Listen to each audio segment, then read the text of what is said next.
Hey everybody, welcome to Obscurities and Miniatures, and today I've got something nice and obscure for you. We have the Trilaterum Starter Set. So Trilaterum is a new 15mm rule set, model line, whatever you want to call it. But I gotta say, I was curious, and you know me, I love a good sale. I could not help but pass this one up. So this is Encounter at Saren's Rim. This is their starter set, and we'll take a look at what is inside, because that way you guys know if you're curious. So first of all, we have a rule book, which it says, you can't really see it up here, so it is 15mm.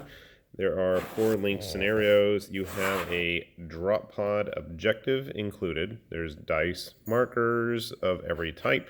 And then we have these funky models. I mean, I'm just loving the weird mushroom dudes. So you have what? Muton soldier units, which I'm assuming are the mushroom dudes.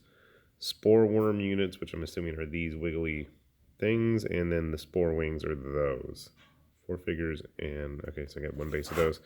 And then for the good guys, the humans, we have power armor and exo knights. So I'm assuming the big fatties are exo knights, and then the power armor are the regular dudes, because there's 9 figures and you put them on 3 bases. So whether or not you're a fan of 15mm, I don't know what to tell you, but I do enjoy myself some model agnostic rules. So this is what awaits us inside. Here we can see, hey, these are the same Ziploc bags I have at home. These are the human forces. These are 3D printed, and I gotta say, the casts look pretty decent. I'll pull them all out, and you can see they have all the bases included. Nice touch. This would be our Mutan,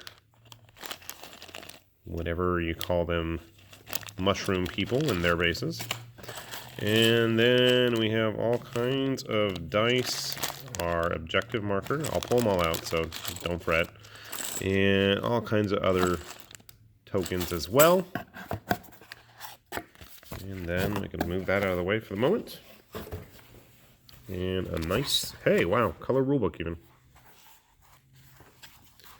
Very nice. I gotta say, this is pretty nice looking. For the amount of money I spent, I'm like, I don't know what I was expecting, to be honest. So you'll notice that there's no actual pictures to go with these profiles. From what I understand, it's supposed to be kind of model agnostic. Ooh, the Draconid Empire. Does that mean there are dragon people? That's what it makes me think. The Barad. Elios. I'm seeing like lizard dudes. Okay, so there's a bunch of different races already included. I know they had a couple of options available already on their website. Custom unit rules, interesting. Or mushroom people. So it looks like it's a nice little rule setup here. I'll try it out with Barzam. We'll give it a shot. So here you can see, if you're interested, you want to check out their website, their Discord, or their Facebook. We'll put links down below too. And then you have, I'm assuming that this is the link scenario. Yeah. Scenario 1, 2, 3, and 4. Cool. Dang, that's like a nice little set. Let's take a look at the models though.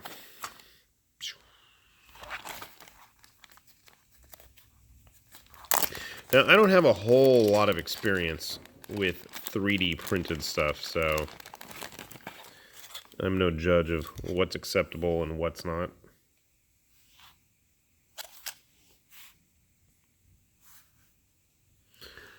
I'm assuming that's the bottom of the base. Not that it matters. I mean, I'm going to detail them up anyways, but I mean, pretty sturdy. I'm assuming those are all filament rather than traditional plastic.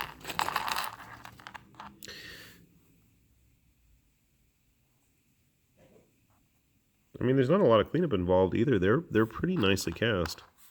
So this is going to be a multi-basing game. To me, these are a little large for 15mm, but I'm not going to make a big deal out of that. Detail is pretty reasonable for a 15mm model.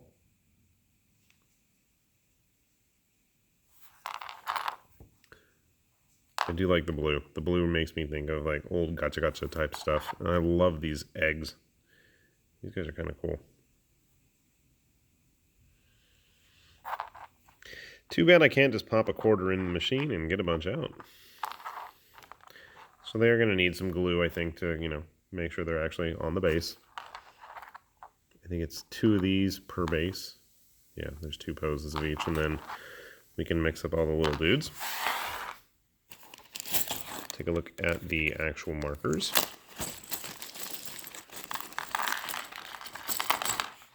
Dice are, you know, just regular dice. Drop pod's kind of cool. Nice amount of detail there. I don't think it needs a base. I could be wrong. You can see our little troopers next to it there. Tokens. I don't know if there's any special designation. I think these are suppression tokens. And then we have these. I don't know what they're for either. I haven't read the rules yet. We've got all these, I don't know, damage or something? I know it was on the box, and I stuck the box somewhere out of the way. All right. As we attempt to sort our way through here, let's take a look at the Fungus guys.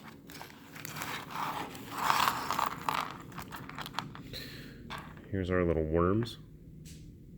Looks like 3 of them to a stand. Our mushroom people. This is like a little ray gun. Almost the same size as a human. I don't think there's any special reason for the colors. It's just whatever they had available, I'm assuming. Again, I'm no expert on 3D printed models, but, you know, somebody who spends a lot of time building models and looking at the details, I gotta say, at least it's decent. It's a reasonable level. It certainly isn't any worse than any of the other 15mm stuff. But I figured, you know what? This isn't enough. We need some of the funkier stuff. So I also grabbed a couple of their booster bags. And I mean, even the baggies remind me of like some kind of garage kit type company from like the late 90s. If you ever dabbled in that in Japan.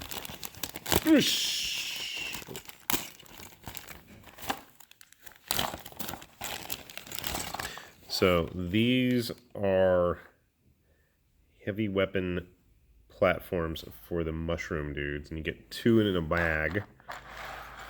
And they lay down the heavy firepower for their fungal friends. And then there's a couple extra little flyers in there as well. So you get 2 of these. They're kind of cool. But not to be outdone, we've got the humans as well with some special super ultra deluxe egg robots. And I'll be honest, these are probably what really wanted me to try out the game the most. Look at this. This is a thing of beauty with its little tiny peg feet in that giant ridiculous canopy on the cockpit. You know what it reminds me of?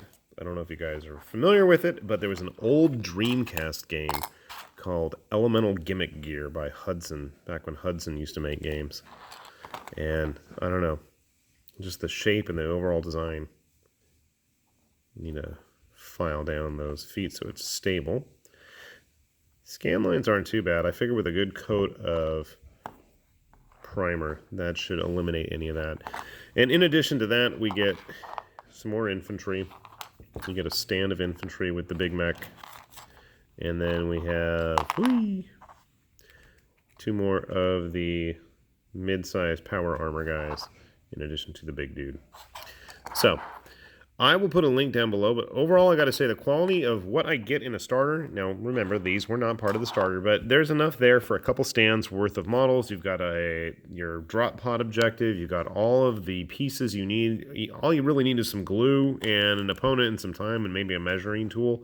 You're good to go. You've got all the dice here, all the counters you need, and I really appreciate that. And honestly, the rulebook was a lot nicer than I was expecting as well. So very cool about that too, and it's got a lot of background information as well. So I'm definitely going to give this a read And I'm definitely going to hopefully get a game in before the end of the year, because our free time is very limited, but definitely quite cool.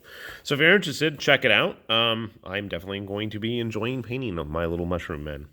Hopefully you guys are going to enjoy that too. With that said, this is High Lord Tamberlane with Obscurities and Miniatures saying thanks for watching, and we'll see y'all later. Bye-bye.